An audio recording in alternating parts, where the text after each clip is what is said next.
The cafe was bathed in warm light, elegant and pristine, where silence cost more than the coffee. But at table 7, a different kind of tension brewed. A blind girl, no older than 10, sat alone. Her small hands fumbled across the table, searching for a braille menu that wasn't there. Behind her sunglasses, her lips barely moved. "Mommy, come back soon. Mommy, come back soon." From behind the counter, Jade Robinson watched. She wasn't supposed to care. She was just a waitress, and she was on probation. But something about the girl's stillness gnawed at her. Not fear exactly, and something deeper. Abandonment. "Has anyone taken table 7? Jade asked Kevin, the manager. "VIP customer." "Wait, for Mrs. Bennett," he replied, eyes glued to his phone. "She's picky." Mrs. Bennett, Victoria Bennett, CEO of a tech empire, with a reputation for perfectionism and power plays. Nobody crossed her and kept their job, and yet her daughter had been left alone for nearly 2 hours. When the girl knocked over a vase, soaking her dress in panic, Jade didn't hesitate. She crossed the room, ignoring Kevin's glare and the hush that fell around her. "I'm Jade," she whispered, crouching beside the girl. "Let me help." "You're not supposed to," the girl murmured. "Mom gets mad." "I won't tell if you don't," Jade smiled, guiding her hand gently. And that's when the door opened, and the billionaire mother walked in, eyes locked on them both. Victoria Bennett didn't storm. She didn't shout. She simply moved. Like a storm, controlled, silent, devastating. "Jade Robinson," she said, her voice ice-cold. "I believe you served my daughter." Jade stood up slowly, her heart pounding. "Yes, ma'am." She was scared, hungry. "I see," Victoria said. "And how much do I owe you?" Nothing. It was on the house. Gasps rippled through the cafe. Everyone knew who Victoria Bennett was. Everyone knew the rules. She took her daughter's hand, paused, and looked directly at Jade. "Let's go, honey." As they walked away, Clara turned. "Can we come back tomorrow?" Jade was teaching me how to smell coffee. Kevin didn't wait. "In my office. Now." Jade braced for the worst, but the pink slip never came. Instead, at 7 that evening, her phone buzzed. "Victoria Bennett requests a meeting, 9 a.m. sharp." Rain hit the window of Jade's tiny apartment like warning taps. Next to her, a resignation letter, eviction notice, unpaid bills. And Daniel, her blind 16-year-old brother, practicing scales on a cracked keyboard. "Maybe it's a trap," she muttered. "Or maybe it's the reason," Daniel said, not looking up. "You always say things happen for one." The next morning, Jade walked into the glass fortress of Bennett Technologies. Victoria didn't greet her, just gestured to sit. "Yesterday, you broke protocol," Victoria began, unemotional. "She was scared," Jade answered. Victoria finally looked at her. "Do you know why I left her alone?" Jade blinked. "You left her on purpose?" To see who would notice. The silence between them stretched thin and sharp. "She wasn't in danger," Victoria said flatly. "She knows the drill, but I needed to observe." "You used your daughter as bait," Jade replied, jaw tight. Victoria didn't flinch. "Clara's smart. She knows how this works." She slid a folder across the table. Jade opened it, then froze. A check, more money than she'd ever imagined. A wrongful termination payoff, tied with a legal waiver. "I'm not for sale." Victoria arched a brow. "Everyone is? But that's not the real offer." Another folder. This one had details, photos, background checks. "You dropped out of college for your brother. Worked 3 jobs to fund his school. You've lived hand-to-mouth since your mother died." Jade's throat tightened. "How do you know this?" "I know everything about the people I hire. You haven't hired me. I'm offering you a position. Clara needs a full-time companion. You clearly connect with her. The pay is significant." And if I refuse, she'll get someone else, but not someone who makes her laugh. Not someone real. A third folder landed softly on the table. Wellington Academy. Music scholarship. For Daniel. Jade stared at it. That's emotional blackmail, she whispered. It's business, Victoria said. You get security. Clara gets you. Walking out, Jade felt like she'd stepped into a trap. Only later did she realize. It was a test of values, and Victoria wasn't the only one watching. That night, Jade couldn't sleep. She dove deep into the online abyss, researching Victoria Bennett.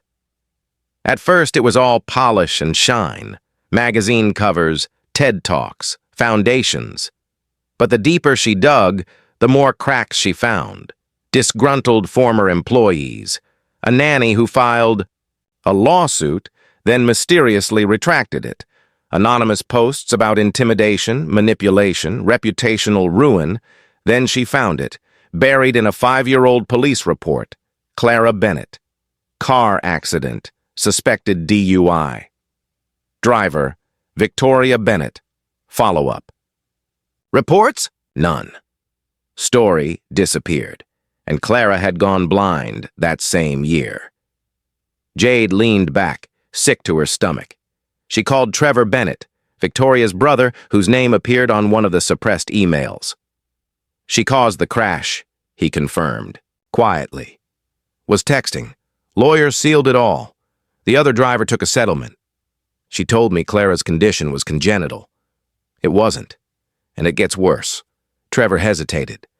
Clara's doctors believe partial sight recovery is possible, but Victoria keeps canceling the treatments. Why? Guilt. Control. If Clara sees again, she'll see the woman who took her vision. Jade couldn't breathe. Every instinct screamed that Clara needed truth, not silence. The next morning, Victoria smiled like nothing had happened. We have a meeting at the foundation today, she said, kissing Clara's head. But when Jade checked the schedule, there was no meeting. She followed them anyway, and what she found changed everything. The tracker Jade had hidden in Clara's bag buzzed to life. A remote location, not the foundation, a private clinic far outside the city. Jade called Trevor. She's not on the calendar. Something's off, Jade said. Trevor's voice was grim. She's done this before, took Clara to this clinic, hired specialists to reaffirm the blindness, keeps her in the dark. Literally. An hour later, they arrived, peering through tinted windows. Inside, Clara sat in a sterile room, confused. Victoria paced in the hallway, arguing with a doctor. Her body language screamed desperation. She repeats these exams every few months, Trevor whispered, to make sure there's no progress, to sabotage any chance of healing. She's afraid Clara will see her, Jade said. Not just physically, for who she really is. They walked in. What are you doing here? Victoria snapped. It's over, Trevor said, holding out a folder. I've kept copies. The accident, the cover-up, the canceled treatments, the lies. Victoria turned pale. You don't understand, she whispered. I can't lose her. Clara stood. You already did, Mom. Every year you lied, you pushed me further. Victoria fell to her knees. I thought I was protecting you. No, Clara said gently. You were protecting yourself. The doctor stepped forward, hesitant. Miss Clara, the new treatment has a 60% chance. Your mother has refused it 5 times. Clara turned to Jade. What would you do? Jade knelt, took her hand. It's your choice. Not mine. Not hers. And for the first time, Clara made a decision no one else could. I want to try, Clara said. I want to try to see. Victoria didn't speak. She couldn't. Her daughter's words struck deeper than any scandal ever had. The ironclad mask she wore cracked wide open. The room stood still as reality shifted. Clara was no longer a child to be managed. She was now the one holding the truth. Victoria's silence wasn't defiance anymore. It was defeat. Days later, treatment began. Quietly, without press, without ceremony, just a girl, a medical team, and the chance to reclaim a stolen world. Jade stayed beside her every step. The once untouchable Victoria Bennett changed in subtle ways. She stopped answering emails at dinner. She started showing up to therapy. She looked people in the eye and didn't expect them to flinch. The foundation changed too. What had once been a photo op machine now funneled real money into innovative therapies and accessible resources. Behind closed doors, Victoria met with former employees.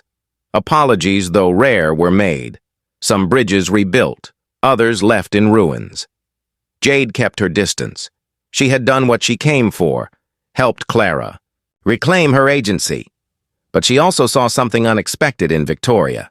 Not redemption, not yet, but a woman finally standing at the edge of honesty.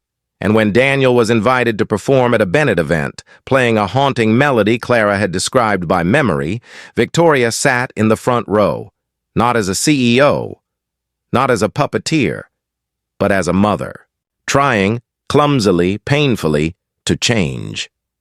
Autumn blanketed the estate in gold as Clara stepped into the garden, cane in hand. She paused near a tree.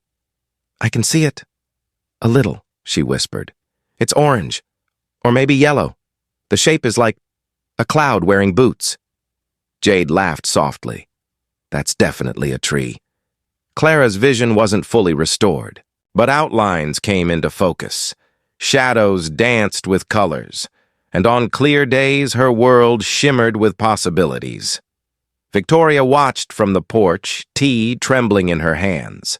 Power hadn't left her, but control had slipped through her fingers. And oddly, she felt lighter. "She talks more," Victoria said. "She feels heard," Jade replied. Trevor joined them, coffee in hand. 5 years lost to fear, he said, but it's not too late. At Bennett Technologies, people noticed a different kind of transformation. Meetings ended earlier.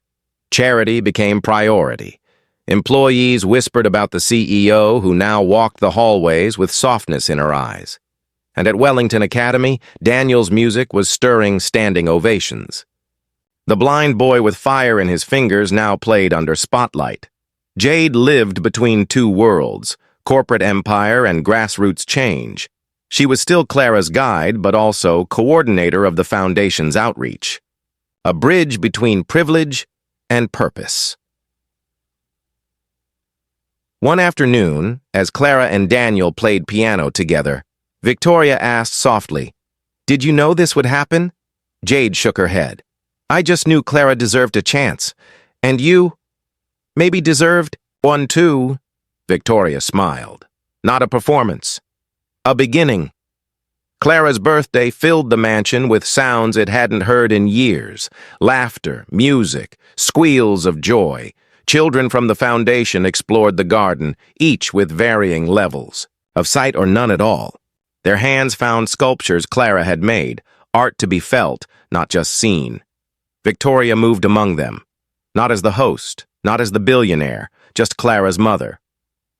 One child tugged her hand. "Are you blind too?" Victoria knelt. "No, sweetheart, but I used to be, in a different way." On the patio, Jade watched the scene unfold, arms crossed, heart quiet. Trevor nudged her. "Any regrets?" Jade shook her head. "Not for a second."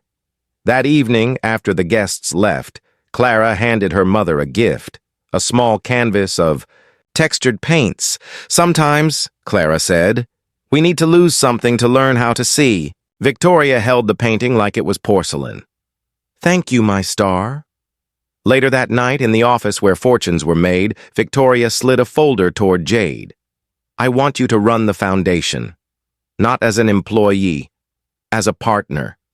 Jade opened it. 40% ownership, full creative control, a budget that could change thousands of lives. Why? Because you saw her when I couldn't, because you never had a price, and because compassion can't be bought. Jade didn't answer right away, because some moments you just feel. And that's when the world changes. Not with headlines, but with healing.